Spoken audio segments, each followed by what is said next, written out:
Hello, I'm Zeke, and welcome to the Zekely Podcast. Let's talk Pennsylvania. Today on the show, we have a retired lawyer and technology company executive who has represented companies before the United States Congress and has been honored as one of Pennsylvania's most powerful and influential women by the National Diversity Council and as Woman of the Year by the Legal Intelligencer. And now she is serving as a member of the Radnor School Board. Thank you so much for being here, Jannie Lau. I'm Zeke, a doctor, a Pennsylvanian, and an unapologetic supporter of democratic values. You might have seen me on social media working my ass off for Democrats and meeting some pretty amazing people along the way, like President Barack Obama and Governor Josh Shapiro. For years, I've knocked thousands of doors all over Pennsylvania and poured my heart and soul into supporting candidates and causes that make a difference, from local school board races to national elections. The personal is political, and I take every election in Pennsylvania personally. Where the mainstream media has failed you, I will give you truth and independence. You'll hear from Democratic leaders, candidates, and changemakers who are working to improve the health of the Commonwealth, and it won't be boring as hell. No matter where you are, I'll meet you with hope and a plan to make your community better one day at a time. Welcome to the Zekely Podcast. Let's talk Pennsylvania. Thank you for having me. Well, there's a lot to talk about, so let's get to it. You have an amazing story from your childhood, and I only know this because I heard you speak while you were running for school board, just about how much you value living in America. And it was very powerful, and I would love if you could just share a part of it, because I think it's important for people to hear your story. Sure. So I was born in British Hong Kong, which, means that I was born pre-1997 when Hong Kong was still a British colony. So I've always been kind of like a person without a true home, right? Because, as everyone knows, like Britain handed, a control of Hong Kong back to mainland China to the Communist Party in 1997. Uh-huh. And my family, both on my mother and father's side, they fled mainland China to Hong Kong and Taiwan in the aftermath of the Chinese Civil War when the communists took over. And, Taiwan ultimately became a democracy. And Hong Kong, it was a British colony, but enjoyed a lot of the vestiges of British democracy, even as a colony. Mm-hmm. So I just knew that I didn't want to be anywhere near mainland China ever, especially after 1997. I actually grew up in the Middle East. My father worked in the airline industry, so we traveled and we lived all over the world. And I happened to go to an international school that was run by American expatriates. And so I was educated under an American system, with an American curriculum, and I just kind of fell in love with like American ideals, our whole system of government. Mm-hmm. And I really, when I was a kid, like all I wanted to be when I grew up was to be an American. Mm-hmm. Like I didn't care, whether I was a doctor, a lawyer, whatever. I just wanted to be an American because I think even, I understood at that age that by being an American, that made all of those other dreams more possible. Mm-hmm. And I really just believe all of the words in the Constitution and the Bill of Rights and the Declaration of Independence, like, those are the things that make me cry because it just is something in me that, we had the power to like even dream up of those, those concepts and then, to found a nation based on those and put that piece of paper and put the people above any particular person. I just think those are just such powerful concepts. So, I was lucky enough to come here to go to school and then eventually meet my husband, who is an American citizen. And I became an American citizen in 2010 when I was 35, long dream come true. And I'm never going to take that for granted. And I'm going to do everything possible to obviously preserve our democracy, hopefully, and help it grow and thrive and last for another 250 years, because I just believe so strongly in like that, our nation, should not perish from this earth. I just think it's one of the most incredible things to happen. What is your greatest fear? Well, it's already come true with the re-election of Donald Trump. I know. So I think my greatest fear is that our democracy is actually vulnerable under Trump. Under his first term, I was actually heartened by, until January 6th, that our structures and our systems were actually withstanding the assault quite well. Yeah. And that ultimately people recognize that, kind of the Constitution still means something, and that, we would go to great lengths to protect it. I mean, to be honest, this is a large reason why I'm doing this podcast, is because I'm trying to put my energy into promoting democratic policies, to have people like you on here and show all the work you're doing for school districts, and to show that even local elections are sometimes even more important than other elections going on other times of the year. So yeah, I'm also very scared, but I'm trying to do something to hold on to hope and to share knowledge with people in Pennsylvania. So I share that fear with you as well. You and your daughter met Rafael Nadal, correct? We did. So what was that like?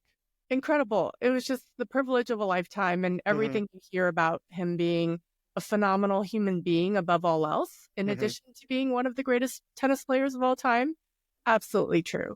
I mean, all of us there, we all wanted a bit of his time, and he was just so gracious. And I just can't imagine that he does that every single day. Yeah. Anyone who asks him for a picture, a word, it was just incredible. You could just tell it was completely genuine. That's awesome. I don't know much about tennis. The only thing I know about tennis is there was, I think, a Netflix special all about all these tennis stars. And it's just incredible the amount of pressure that they feel, even at the top, at the highest level that they play. They still have so much built up inside them to perform year in and year out. So that must have been great. And your daughter, I'm sure, was amazing for her. Just to meet him. And I know that you've been traveling, all over the world for these tennis lessons for her because she's so passionate about it. Right. Yeah. No, I mean, I think for her, since she's so young, she's only 13, she really wasn't old enough, to really watch Rafa in his prime. But certainly she's heard about him. And I think it really didn't become real for her until she met him in person, because she had heard about him, heard about the myth. Yeah. I just don't think it's real until you see it in person. And she was blown away. My kids, I feel like young people these days, it's really hard to impress them. And it's really unusual to see them genuinely starstruck. Yeah. And she was starstruck. And that's awesome. What happened to one other person, with one other person for my kids, is when my son met Barack Obama. Yeah. And all of a sudden, my son, who is cool as a cucumber, completely nonchalant most of the time, as soon as Barack Obama stepped into a huge ballroom at the far end of the room, all of a sudden my son lost it. Awesome. So it was, it really just those two individuals that I can think of. Those are great. Those are great experiences. All right, next we're going to play a little game called Love Love in honor of a little bit of tennis. And I asked you before you would come on to think of 4 obscure things that you loved. Okay, and I have 4 obscure things. And basically we're just going to lobby back and forth, and hopefully we will agree on them. All right, so I'll go first to start. So I love watching trailers for movies. I can go to the Apple website and just watch 25 trailers and feel extremely fulfilled just from that. I don't need to even watch them. I love watching trailers. Do you love watching trailers? So you definitely have to get to the theater early so you don't miss. Oh yeah. I love the trailers. They're sometimes the best. They're sometimes better than the movie. Right. Whereas I think most people try to get there just a little bit late so that they, make sure that they miss the trailers. Right. No, I think trailers that are of movies that are going to be good are good, but I wouldn't necessarily. Sometimes I'm like, why did they make this movie? Okay, this fine. Terrible. So you don't love trailers that much. I mean, it really depends on the movie that the trailer is for, right? Gotcha. I think once in a while I'll get really excited after You'll get excited. But most of them I'm just like, why did they make? Yeah. All right. What's something you love that's a little obscure? Well, it's actually related to this, and now I'm going to kind of contradict myself, but I love 1980s action movies. I could actually rewatch them ad nauseum.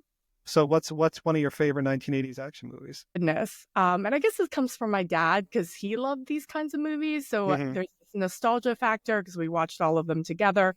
But it's, kind of like early Arnold, Predator, Terminator. Commando. No, any of those. That's a classic. That's a classic. Yeah. Arnold. And then post Rocky Stallone, not as good as the Arnold, but, any of those, That's First awesome. Blood. Yeah. And then even classic. Top Gun, I know most people don't think of it as an action movie, but, that was my dad's favorite movie. So I love Top Gun and I can watch that, All right. So I'm on the same page with you on that one. All right. nice. All right. Here's something else. I like undercooked bread. Like when Ooh, it's a little doughy in the middle. no, No, you don't love that? that actually could be one of my least favorites. Really? And I Love love it. all food. Like there's very little food I will not eat, but undercooked dough is like, No? Oh, I it's, love it. I think it's actually, how can you even swallow it? Just like a little bit, just a little doughy. And I don't mean like a crust and dough. I mean like, Yeah. a good rind and then Okay. like a little doughy in the middle. But Okay. still, that's too much for you. Not good? Maybe. I don't know. I just Okay. like raw dough is just Not a like, good thing. I don't know All how right. anyone could choke it down. All right. Okay. Last one. I really enjoy and I guess love the smell of gasoline. Like when you go to the gas station, Yeah. I wouldn't want to do it all the time. I'm not Sure. advocating for that. But like when you get out to fill up your car, it says, I don't Right. know, it feels like home a little. I don't know why. I don't have a gasoline leak in my house, but there's just something about the smell of gasoline I enjoy. Is that something you enjoy?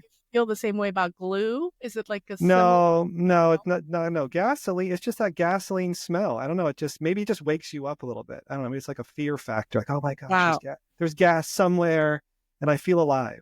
Does Yeah. No, that I do it feel for a you? little panic because it reminds me that I'm standing on top of like a huge gas tank that Yeah. maybe. Well, it should project you to like an old 1980s action movie. I mean, you Right. you should enjoy that feeling of fear. Tie-in. That's Yes. awesome. On top of all of your amazing accomplishments, as I said before, you were elected as a school board member in Radnor Township in 2023. What made you want to run for school board? I've been asked many, many times before, and I think this is Mhm. typical for women, right? I think research shows that women have to be asked some insane number of times, like 21 times, before they'll Really? say yes to running Oh, for wow. office. I did not know And that.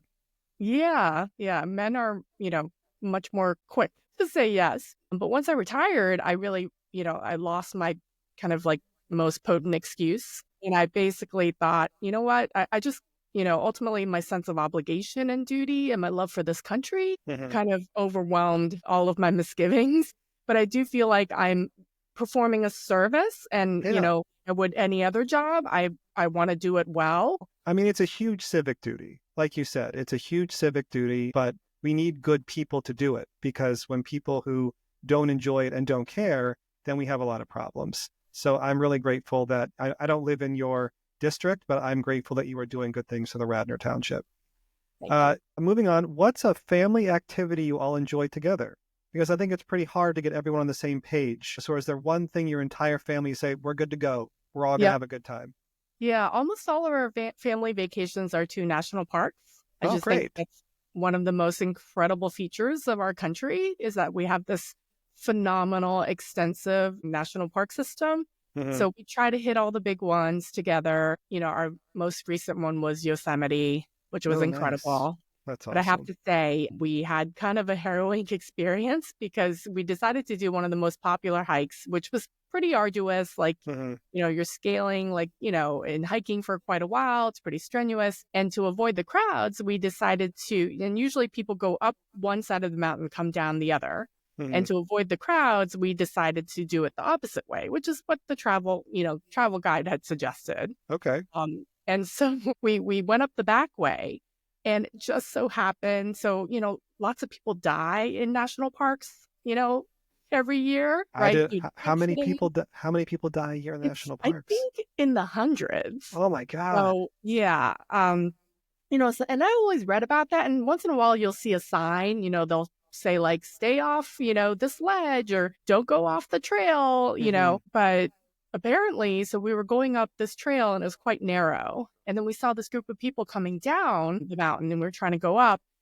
And so we had to move off to the side to let them like pass us. And, Mhm. it was basically like 8 kind of medic looking people and they were wheeling, what looked like a body. It was completely wrapped up. You couldn't see anything. It was Oh wrapped in like no. tarp and plastic, but, they had put it on a plank, like a makeshift plank with like 2 wheels. And, there were 4 people on each side kind of like guiding it down the mountain, which was, really my kids who, this is like 2 years ago, they were like, 15 and 11 at the time. Yeah. They were just completely, like we just all became so quiet. It was like so somber. And, Mhm. you had to like greet the people, right? Because they were passing, we just and then we were just kind of quiet the rest of the way because it was so sobering. It was like, Yeah, we're that here took for a a family hike, and you're kind of reminded by, that took a how, left turn. yes. Yeah. Yeah. I mean, you could make the case that whoever, passed away might have been a little bit older and they had a very nice view before they passed away. So Yeah. we could take that away from that experience for you. I would say my kids do not enjoy hiking all that much, but we all do enjoy escape rooms. So we all do escape rooms together. So that's something we all like to do. So we hit every escape room in like the Montgomery County area. And I don't think there's any, so we're waiting for them to update all of them because we've done all of them. Wow, that's incredible. And were you like me? Did you do your own escape rooms when you were a kid? I did. I feel like I don't know if escape rooms are a fairly new thing. I mean, I never did them when I was a kid, but all of a sudden we saw them kind of popping up in the King of Prussia area and we started exploring, and then they just kind of exploded, especially during like, the post-COVID era. It seemed like the people wanted to get out and do things again. Are there any bodily functions you don't enjoy? Bodily functions? Yeah, I can tell you, I hate sneezing. I hate sneezing. It makes makes me feel so vulnerable in a way that like I just can't control myself.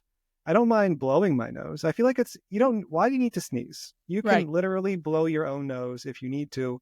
Why? Is there something like you just don't enjoy? COVID, right? Yeah, now, and then have you ever seen like the graphics, like the yes of like how far the particles go when someone sneezes? Yeah.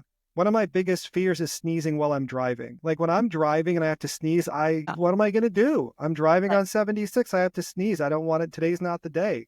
I don't want it to be the day I go. And like, have you ever tried to stifle a sneeze and it actually hurts your body? Yeah. It feels like I'm like blowing an aneurysm. And then if I can suppress it, I know like you're coming around later and it's going to be an even worse time. Yeah. All right. We're on the same page. Yeah. Well, I don't enjoy sweating, and I play a lot of tennis, and, it's just not fun in the summer. Yeah. I will say somehow my daughter won the genetic lottery, and she has very little sweat glands. She doesn't sweat at all. That's awesome. I would not mind that. It's like from the bottom of her feet. Mm-hmm. Well, that's a good place to do it. Fine. I'm on the same page. All right, let's do some trivia. All right, let's do some Nova sports trivia. I am terrible at sports. Okay, I admittedly do not follow any sports, but maybe you'll know some of these. And I looked up some Nova trivia. Here we go. What is the nickname given to the rivalry between Villanova and St. Joseph's? I'll give you its multiple choice, okay? So court war, blood war, holy war, or cold war? Holy war, I would guess. Yep, holy war. Yep, you got it. Yeah. That is true. What was the Villanova basketball team seeded in the team's 1985 championship run? Ooh. Were they like 13 or like 10 or something? So here's the option: 8, 6, 4, or 1. 8. That is true. That is true. I just knew that it was pretty low. Yeah. Yes. And this is how much I don't know about sports. What does that mean? Because I did not look that up. I know it's not planting something. So what does a seed mean? I just don't know a lot about sports. I just don't. So it's actually similar to tennis. So you know how tournaments work, right? So like, for example, the NCAA basketball tournament in March Madness, is a single elimination tournament. Okay. So, if you lose one game, you go home, right? So you start with 64 teams. Actually, now it's 68 with play-in games. You start 64 teams, and they each play each other until, in each round, you have the number of teams that are left. Okay. We don't want to just like kind of randomly have them, play each other. You try to have like the strongest teams play the weakest teams first. Okay. Right. So the number 1 seed should play like one of the 16 seeds in the first round. Okay. And the 2 plays the 15. So the lower the seed, the better you are. No. Oh yeah, exactly. So like the number 1 is the top, and correct. Like so the higher than them seeds. Okay. Yeah. And the way they determine what seed you are is that there's actually a committee, and they look at your regular season record, and they look at your win-loss, the quality of your opponents, whether you beat them, or not, and they kind of assign you a seed. You want to be higher because then it kind of guarantees you weaker opponents in the beginning, and you have this path to the final. So it's not really, there's some subjective components to the seating. It's not totally objective. Correct. It's like people, it's not a computer. It's people sitting in a room deciding. So there's controversy some years. Okay. But it's pretty impressive for an 8th seed. That's great. To win the whole thing. You just taught me more about basketball than anyone ever has. So thank you so very much for that. The official nickname for all Villanova athletic teams is the Supernovas, the Wildcats, the Mainliners, or the Patriots? Wildcats, you got it. And okay, here's another one. Which Villanova college basketball coach famously said the following in 2022? When we're faced with the choice of doing the right thing or doing what's easier, I've learned from experience it's best to always do what's right. Was it Jay Wright, Steve Lapis, Raleigh Massimino, or Jack Kraft? Jay Wright. Jay Wright. You got it. You got it. Well, that's Nova trivia. When was the last time you cried? It's funny. So I'm not a sentimental person, but for some reason, I always cry when I read or hear the Gettysburg Address. I would not have guessed that. I just think it's so moving. And I don't know, I think I was watching A Few Good Men. Oh, yeah. I mean, that's a There's classic. that scene where they visit the Lincoln Memorial. Yeah. And I didn't even think they showed the Gettysburg Address, but it just made me think of it. Yeah. I just think those words, like, they're so moving. Yeah. So, yeah, that's like... That always gets you? That's like a go-to for you. Oh, yeah. Okay. Definitely. Yeah. And the funny thing is, so when Trump was first elected in 2016, my kids told me that was the first time they had ever seen me cry. Oh, they were still really young then. Yeah.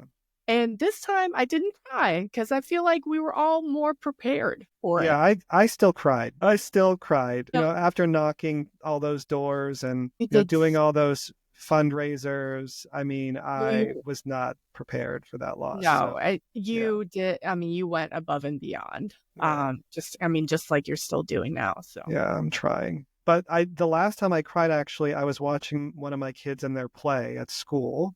And it was the SpongeBob play, and they were the lead. And I was just so proud. I was just so proud of my kid. And it was just so nice to see them. Yeah, it was great. Incredible. So it was a Sunday, Monday, and Tuesday, and I cried in every one. It's like I cried the most on the first day, and a little less on the second, and the least on the third. But I was still very cathartic. Completely understandable. Yeah, very, very cathartic. We're going to play a game called How Do You Gen Z? I don't know how good your Gen Z lingo. So I just have some phrases, and I just want to know if you know what I'm saying. And you can tell me yes or no. Okay, so if someone said that dad has some serious riz, what does riz mean? It means like a cool factor. Right? Like, he's cool. Yeah, it's like a charisma. I was told it's like they took out the riz in charisma. That's you taught me something. There you go. Yeah, so riz is they've got charisma. Got it. So if you hear someone say, "Oh, he's got that riz," or "She has that riz," or "They have that riz," it means they have charisma. The information I got was highly suspect. My fifth grader uses that term all the time. It's hilarious. He was caught in 4K last night by his parents. 4K. Like red-handed? It's caught beyond a reasonable doubt. Which, caught red-handed. Yeah. I've not heard that, but I just get caught in 4K. And my outfit has some serious drip. Right. Which right now it doesn't, but sometimes it does. Right. When your outfit is just like awesome. It looks great. You have good style, basically, okay? And the last one I have is the way my boss talked to me during our meeting was so out of pocket. Out of pocket? Out of pocket. Just like crazy, wild, or extreme. Okay. Just so out of pocket. So there's some Gen Z lingo for you. I love it. I just think it's funny. Your consulting job that you had dealt a lot with entry of women into higher levels of business. So, you said earlier that sometimes you have to ask women 21 times to get into a leadership position. What are other barriers you see for women getting into higher level positions and jobs? And how are you helping them overcome those barriers? Well, a lot of times, the problem isn't with them. The problem is with structure. The perception of them, usually by male decision makers. Like before I was promoted to general counsel at my company, I thought I had a great reputation, and I remember kind of seeing a slide deck that kind of, because every year they go through succession planning and they consider all the potential candidates. And this is before I was promoted. And the description of me was all very positive. It was like, extremely hard worker, extremely diligent, but it was nothing, like none of the kind of like soft qualities, like you said, like Riz, like it didn't have any of like the things that you would look for in a leader, right? Like charisma, like the ability to motivate, right? It was all about like, oh, I'm a really good worker bee, and it actually took, like me kind of like really forcing the issue. Like a lot of times you almost have to hit them over the head with it. And I remember there was this one assignment that actually was kind of a harrowing situation. Like I had to go to this foreign country and where we were like basically being intimidated by the government. Oh, wow.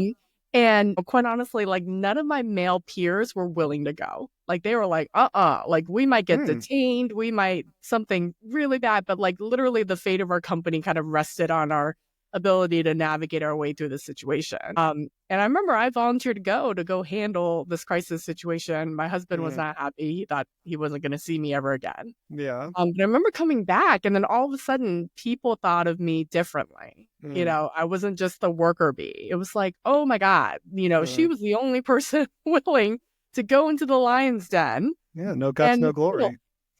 I really like had to remind a lot of women, it's like, you know what, like stereotypes persist about women, that we're timid, that we can't take charge, we're not authoritative, that we can't handle being the one in charge. And, you and I think a lot of women kind of take it for granted. It's like, oh, well, people don't think that way anymore, right? Like, but I do think like sometimes, like people, they might not realize it, right? But, those stereotypes, persist. And a lot of times, we kind of have to go out of our way to kind of play against type. Well, I love that you are advancing women's careers. I love that you did that for your own company. So thank you for doing that. You ran for the school board as a Democrat. You are a Democrat. Why do you choose to represent the Democratic Party, even in a school board setting? Sure. I mean, basically, out of the two major parties in the U.S., and because I think ultimately I'm a pragmatist, right? So maybe there might be other parties whose policies and views more closely align with mine, but I kind of recognize that in order to actually put those ideas to work, we first have to get elected. And it's almost impossible to get elected without running as Democrat or Republican. But I truly just believe, ultimately that, government can be and should be a force for good. Not to say that we need more of it, necessarily, but I just feel like there are certain things, and people always say, well, why can't we just give to charity and do our part that way? I was like, well, even the largest charitable organizations have limited scope and power, right? Like to really enact sweeping, like, lasting change, you do need the full levers of the government. Yeah. And so there are certain things that you can't accomplish just on your own as a private citizen. So, and ultimately, I just feel like, we're all better off if we look for each other. And I feel like, that kind of underlying core principle animates the Democratic Party and our platform and our policies, right? That we're here to look out for each other and take care of one another. And that some of us, aren't as privileged or lucky, not because there's something wrong with us or, less than compared to others, not because we're lazier or less deserving, right? It's because of things that are usually out of our own control and that the government can hopefully fix and rectify those things that are holding some of us back. Right. Whereas I feel like the Republican Party has a tendency to think, everyone in it for themselves, like kind of individual liberty above all. And, and if you don't do as well as me, it's probably because you don't work as hard as me and I'm deserving of everything that I get. And people who are less fortunate deserve whatever they get. And I just, I disagree basically with that kind of mindset. Yeah, I'm in your camp. I agree. All right, we're going to play a game called Super-Intendent. Okay. The school board you serve on gets to hire the superintendent who has a lot of responsibilities for the school district. So we're going to play a game where I'm going to pretend to be running for that position. And you're going to tell me if my ideas are super or not. Okay. All right. So here's my first idea. I plan on hiring principals who are friends of mine, so they will be loyal to me and my agenda, which includes ending DEI programs and banning books. That's one of my ideas. Is that super for Radnor School District? It's the opposite of super. No, not Opposite. super. Okay, Yeah. fine. You're not going to hire me for that. All right, here's my next idea, okay? I'm going to lead discussions and make plans for the maintenance and management of district buildings to make sure they are up to date and safe for students and staff. Super. Super. Great. Super. Okay, here's my next idea. I'm going to plan mandatory annual educational summits for my senior staff in exotic locations and have all travel expenses covered by the school district. Not super. Not No. super? No. Okay, I'm not going to get the job. All right, I'm going to cut funding for music and art programs and pour money into the highest achieving sports teams in the district. No. No, not No. super. Sorry. Okay, sorry, not going to work. Okay. I'm going to visit with school administrators and students on a regular basis so I can give more resources to what is working well or sunset programs that haven't produced good outcomes. Super. Super. All right. Well, there you go. That is the Super-Intendent game. Great. So that's probably your process, I'm sure. Although I'm sure probably the superintendents you interview are not that outlandish, but still, I'm sure there are people who would do that. There would be more disagreement than you would think. Yeah. I'm not surprised. I'm sure that there is. Amongst fellow school board members. Yeah. There are school board elections coming up this year. So you might have some new colleagues to work with. What type of person are you looking for to work with on your school board with you? I think, hopefully fellow Democrats. Yes, understood. And I understand that our party, we should have a big tent Mm-hmm. In order to thrive and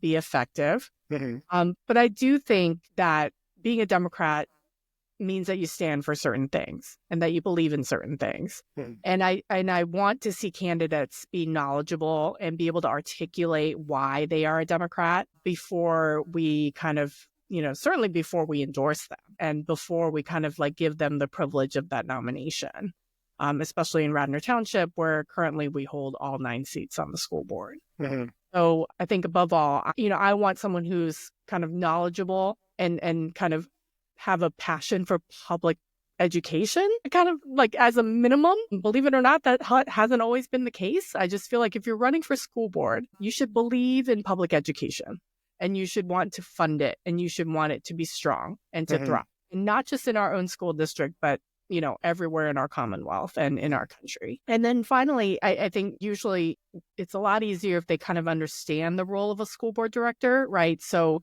it's not to, dole out favors to all of your friends once you're elected, right? It's not to be like a personal, like, hey, if your friends have an issue, related to school, hey, they can, name drop you and get differential treatment. Like, we don't want any of those people. And a lot of like well-intentioned people like mistakenly think like that's totally okay. It's not okay. In fact, I want people to understand like actually school board directors sit at the very top. So our job is just to monitor and oversee. It's not to do any of the day-to-day. That's why you hire a superintendent, and then the superintendent hires all of the rest of the professionals who actually know what they're doing. Right. So we're really kind of like, a mouthpiece for, our constituents, right? We're supposed to be reasonable people who live in the district as well and who probably also send our kids to these schools. And then we bring to bear all of our life experiences and our professional skills and qualifications. But it's just to supervise and to kind of like, dictate the general overall strategic direction of the school district and to set goals and the initiatives. It's not to like get in the weeds and get involved and interfere, which I think is a common mistake for a lot of first-time school board members. So above all, I think I want people to understand that role. Because otherwise you become more of a problem and you're actually not helping, because we have plenty of like education professionals who, if we just got out of their way, could really do a good job. Okay, well, if you're listening to this and live in Radnor Township and you would like to work with Jannie Lau, please contact your local Democratic committee. 2 more questions for you. What gives you hope? So, because we talked about our greatest fear of our democracy not being able to withstand, these assaults on it. So I don't know if you were following what happened in South Korea. Yes. Yeah, that's where their incredible. president declared martial law, and the people revolted, and they basically impeached him and threw him out of office for attempting to do that. They were like lifting their politicians over the fences, over the barriers to get into parliament to basically shut it down. Correct. Yeah, that was And crazy. so, I think he imposed martial law for all of like 6 hours or something. Yeah. So that's my greatest hope, that if something like that were to come to pass in our own country, that we would have the courage to do the same. Yeah. I hope so too. Yeah. Because I see it happen, in places where, quite frankly, their constitutional safeguards probably aren't as strong as ours, and they were willing to do it. I mean, you see it in Russia, right? Navalny, right? I mean, just like acts of courage everywhere. And I just hope that we, if it came to that for us, hopefully, we answer the call too. Yeah, I hope so too. And my last question for you is, what plans do you have to get yourself through these next few years? So I talked about, service on school board, all of that. Honestly, yes. in furtherance of like my own self-care. So honestly, right after the election, I imposed like a media blackout on myself. Yes. Because I knew I wouldn't be able to handle it. Yeah. I mean, obviously, news still gets through, but I didn't seek it out like I normally would. Right. I think that was really important, just to give myself space to heal and rejuvenate. So I think I'm going to continue to do that. Like I used to be a complete political news junkie. Podcasts, like constantly, like just newspaper. I would read every single article in the New York Times. I don't do that anymore. Like I just can't. I just can't handle that anymore. So I'm going to try to do that. And I'm sure eventually I'll ease my way back into like full media consumption. But for now, I'm happy with just pulling back a little bit and seeing what I can handle. And, that's and healthy. Hopefully, the important news will still get through. Yeah.